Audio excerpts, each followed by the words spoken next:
The vanishing mark. Imagine a newborn baby, the first English child ever born on this raw, unforgiving continent, only to vanish into the primordial forests alongside her entire community. That is the true story of Virginia Dare and the 100 Souls of Roanoke, a mystery that has haunted America's shores for over 4 centuries. On a cold, blustering morning in August 1590, Captain John White stood on the shore of Roanoke Island, a small sandy strip off the coast of what is now North Carolina.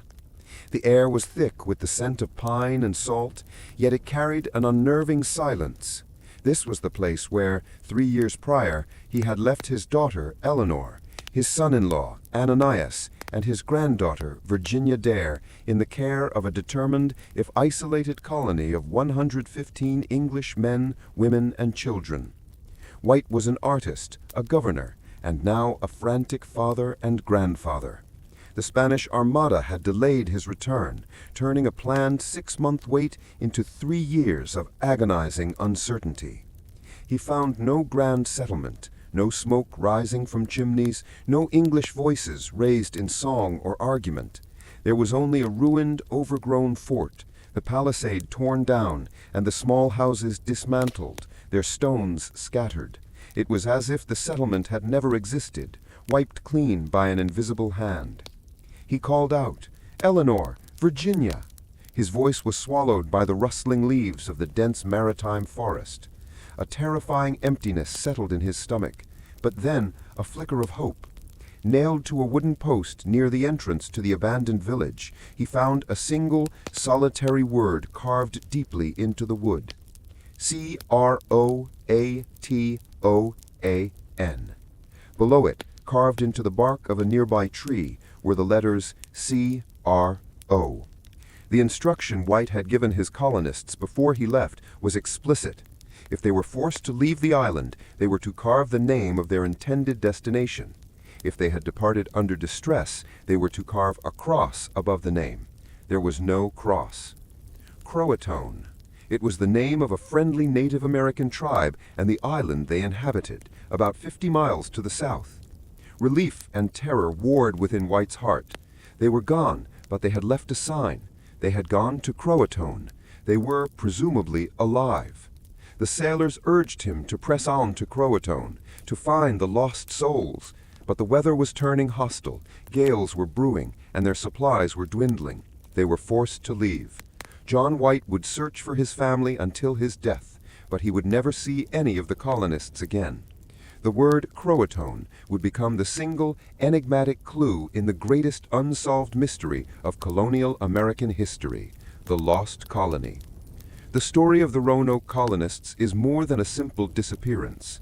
It is a true historical epic of ambition, disaster, cultural collision, and a vanishing act that marks the true beginning of the American experience, a story of the first dreams of English settlement and the brutal reality of a continent that was not yet ready to be tamed. Part 1. The Queen's Gambit and the Pirate's Purse. Chapter 1. The Lure of Virginia. The year is 1684. England, under the shrewd, iron-willed rule of Queen Elizabeth I, is an island nation seething with ambition, religious fervor, and a deep-seated rivalry with Catholic Spain. The New World, the Americas, was a vast, glittering prize that had fallen largely into Spanish hands, a source of legendary gold and immense power. To the English, the idea of planting a colony in North America was a complex gamble. Religious expansion, to plant Protestantism in a land the Spanish claimed for Catholicism. Strategic warship base, to establish a privateering base from which English ships, essentially state-sponsored pirates, could ambush and loot the Spanish treasure fleet sailing north from the Caribbean. Economic opportunity, to find gold, of course, but also new commodities, timber, furs, medicinal plants, and maybe a northwest passage to Asia. The man who took on this monumental task was Sir Walter Raleigh. A brilliant courtier, poet, soldier, and explorer, Raleigh possessed an extravagant spirit and the Queen's favor. While Elizabeth I was known as the Virgin Queen, Raleigh, ever the flatterer, named the vast unclaimed North American territory Virginia in her honor. Raleigh was prohibited by the Queen to leave England. He had to fund and organize the colony entirely by proxy. The first expedition he sent, in 1584, was purely for reconnaissance. Led by Captains Philip Amadas and Arthur Barlow, the two ships landed on the outer banks of North Carolina, specifically the barrier island known as Roanoke. Barlow's accounts, penned upon their return, were pure colonial propaganda, a masterpiece of seductive exaggeration. He spoke of grapes as if they had been planted in gardens, and of the highest and reddest cedars of the world. Crucially, they brought back two Croatoan Indians, Montejo and Wanchase, who would be paraded through London as living proof of the New World's bounty and its relatively friendly inhabitants. This narrative of a paradise and amenable natives was vital for attracting the investors and the settlers needed for the next, far more serious venture. The Soldier Governor and the Seed of Discord. Raleigh's 1585 venture was the first true attempt at settlement. It was no group of peaceful farmers. It was a militarized expedition designed to build a fort, establish the privateering base, and find wealth. The appointed governor was Ralph Lane, a hardened military man more comfortable with battle plans than planting crops. Lane led over 100 men, mostly soldiers, sailors, and mineral assayers. They did not bring their wives and children. This was a forward operating base. The relationship between the English and the local Algonquian tribes was initially one of curiosity and cautious trade. The English were dependent on the natives for food, as they had arrived too late to plant their own crops, and their supply chain back to England was tenuous. Here, the importance of Montejo and Wanchase became clear. While in England, they had learned English and been exposed to European customs. Montejo chose to ally himself with the English, seeing opportunity in their technology and power. Wanchase, however, grew distrustful and returned to Roanoke with a growing resentment, viewing the colonists as invaders. The first winter was brutal. The English had consumed a significant portion of the Native American stored corn supply. Soon, Lane's military training took over. He became paranoid, believing the most powerful local chief, Wingina, was plotting their destruction. The breaking point arrived in the spring of 1686. Lane, acting preemptively and ruthlessly, gathered his forces and ambushed Chief Wingina, personally shooting the chief in the head with his own pistol. This single act was an epical blunder. It irrevocably shattered the peace, turning the surrounding tribes from cautious allies to determined enemies. Lane had secured his own supply of corn, but he had planted the seeds of the colony's doom. The pirates' timely rescue. Lane's small colony was now isolated, surrounded by hostile tribes, and demoralized. Food was scarce, and the expected resupply ship had not arrived. Then, in June 1686, a fleet of 23 ships appeared on the horizon. It was not Raleigh's supply fleet.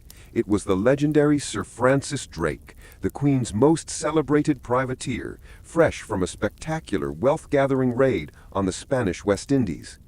Drake offered Lane and his men two things: supplies to last them until Raleigh's ships arrived, or a passage home. Given the desperate situation, the hostile environment, the constant attacks, and the simple fear of starvation, Lane's soldiers overwhelmingly voted to abandon the colony. They were not settlers, they were mercenaries. They piled onto Drake's ships, leaving behind the hastily built fort and the ruins of their diplomatic efforts. In their haste, the English left something behind: 3 straggling men who were foraging inland at the time of Drake's departure. They were never seen again.